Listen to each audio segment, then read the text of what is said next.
Assalamualaikum warahmatullahi wabarakatuh. Saya dengan Aditya Aji Nugroho, guru mata pelajaran industri perhotelan yang kali ini akan memaparkan tentang materi karakteristik hotel. Ya, untuk karakteristik hotel ini memiliki tipe yang unik yang membedakan dengan hotel-hotel atau maaf, bukan hotel. Jadi membedakan dengan bidang usaha atau industri lainnya. Yang kita kenal dengan industri manufaktur atau industri PT gitu ya. Nah, jadi perbedaannya sangat terciri sekali, ibaratnya sangat jauh gitu ya perbedaannya. Contohnya yang pertama adalah industri hotel tergolong industri yang padat modal serta padat karya, yang artinya dalam pengelolaannya memerlukan modal usaha yang besar dengan tenaga pekerja yang banyak. Jadi hotel ini luar biasa. Jadi apabila seseorang ingin mendirikan sebuah hotel, maka orang tersebut ya minimal wajib memiliki modal yang sangat luar biasa lah, nominalnya MMM gitu, miliar ya, bukan ember.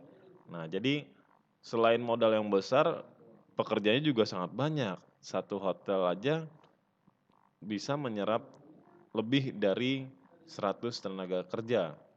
Itu khusus untuk hotel yang besar, yang berbintang 5. Nah, kemudian yang kedua, hotel dipengaruhi oleh keadaan dan perubahan yang terjadi pada sektor ekonomi, politik, sosial, budaya, dan keamanan di mana hotel tersebut berada. Maksudnya seperti apa?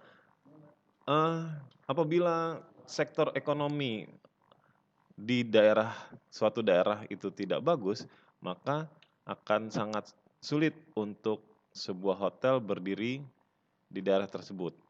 Karena mungkin masyarakatnya akan tergolong di dalam ekonomi yang rendah.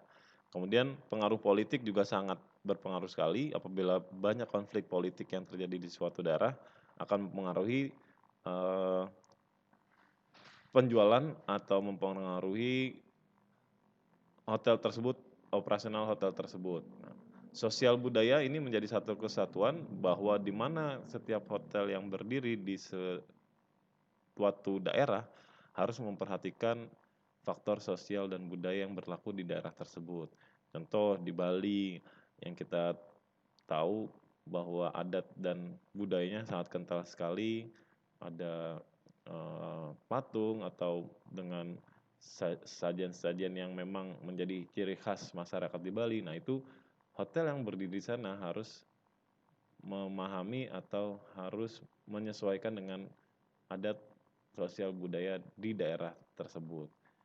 Dan terakhir tentang faktor keamanan di mana hotel tersebut berada. Apabila hotel tersebut berada di daerah yang sangat rawan dengan konflik, dengan eh, pencurian dan lain-lain, nah hotel tersebut akan dijauhi oleh tamu-tamu yang akan berkunjung gitu. Jadi bahasa singkatnya hotelnya nggak laku lah gitu kalau memang hotel tersebut berdiri di daerah yang tidak terjaga keamanannya.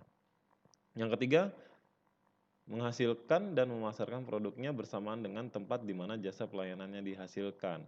Nah, jadi selain menghasilkan dan memasarkan produknya sendiri, contoh kamar, kemudian ruang meeting, hotel juga wajib untuk menghasilkan atau mempromosikan tempat di mana hotel itu berdiri.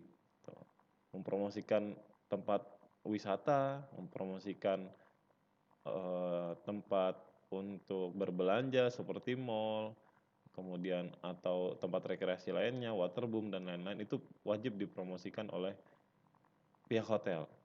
Yang keempat adalah hotel beroperasi selama 24 jam sehari, nggak ada ceritanya hotel tutup ya. Tanpa adanya hari libur dalam pelayanan jasa terhadap pelanggan hotel dan masyarakat pada umumnya. Jadi selama 24 jam hotel tetap beroperasi, tidak ada kata tutup bagi hotel. Jadi selama 24 jam gerbang hotel selalu terbuka, pintu hotel selalu terbuka, stafnya tetap standby.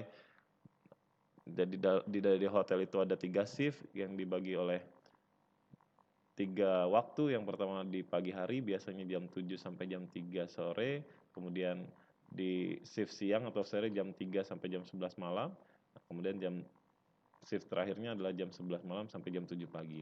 Nah, itu terus beroperasional. Kemudian untuk hari libur pun disesuaikan, apabila ada tanggal merah dan lain-lain, hotel tetap buka dan stafnya atau pegawainya tetap masuk. Kemudian terus gimana Pak untuk jatah liburnya nih? Nah, jatah liburnya apabila kita masuk di hari libur tanggal merah, kita akan dapat penggantinya di hari lain gitu, yang bukan merupakan hari libur nasional atau hari Minggu. Nah, jadi untuk sistem bekerja di hotel berbeda dengan industri lainnya.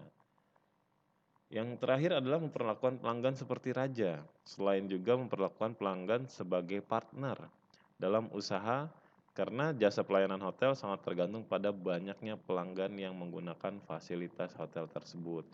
Jadi selain kita memperlakukan tamu sebagai raja, kita juga wajib memperlakukan tamu kita, pelanggan kita sebagai partner. Karena selain tamu-tamu tersebut menginap, tamu-tamu tersebut mengadakan event atau acara di tempat kita. Salah satunya yang banyak sekali kita tahu ini tentang event-event meeting, kemudian reuni, ada lagi event nikahan ya. Nah, itu kita berpartner dengan tamu kita. Contoh kita berpartner dengan wedding organization atau event organizer untuk memakai jasa pelayanan di hotel dalam setiap kegiatannya. Nah, itu merupakan contoh karakteristik hotel ya yang berbeda dengan industri lainnya. Nah, ini yang terakhir adalah tentang produk, karakteristik utama produk yang dimiliki oleh hotel ada 4. Yang pertama adalah produk nyata, yaitu tangible goods. Yang kedua produk tidak nyata, intangible goods. Yang ketiga produk segar tidak tahan lama, perishable goods.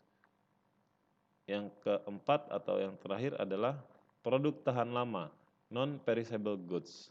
Nah, itu contoh karakteristik produk hotel. Yang pertama, tangible goods atau produk nyata, itu nyata adanya, terlihat oleh mata kita. Seperti penjualan kamar, makanan, minuman, kolam renang, dan sebagainya. Ya, sudah cukup jelas ya, untuk produk nyata ini yang bisa kita lihat, bisa kita rasakan, ada barangnya, ada bentuknya. Nah, yang kedua adalah produk tidak nyata, intangible goods. Ini seperti kalau kita melihat makhluk halus nih, nah, tidak nyata, tapi bisa kita rasakan. Contoh, keramah tamahan pelayanan dari pegawai atau staf hotel, kenyamanan atas kamar, kenyamanan atas fasilitas, keindahan atas pemandangan di sekitar hotel atau keindahan bentuk ruangan hotel tersebut, kemudian keamanan, tamu mendapatkan keamanan dari para security atau para pegawai hotel dan sebagainya. Itu ya, intangible goods intinya adalah produknya tidak terlihat nih, terkadang kita tidak terlihat tapi bisa kita rasakan.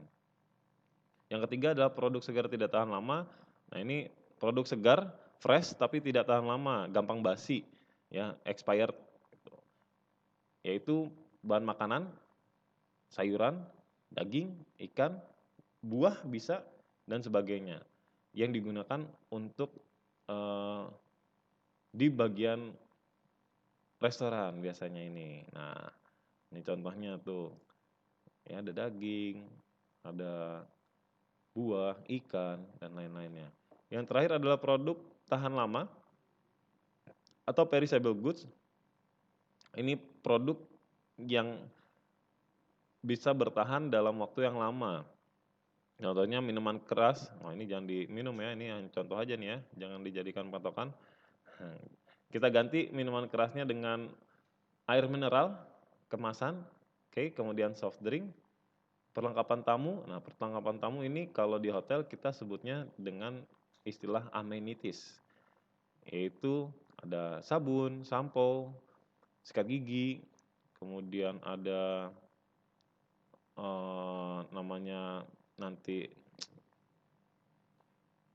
sewing kit, alat untuk jahit, ada juga di hotel. Jadi semua perlengkapan tamu kita siapkan di dalam kamar hotel, itu banyak sekali. Nah, itu termasuk dalam kategori non perishable goods. Baiklah, seperti itu untuk materi karakteristik hotel. Ada 5 karakteristik utama hotel yang berbeda dengan industri lainnya.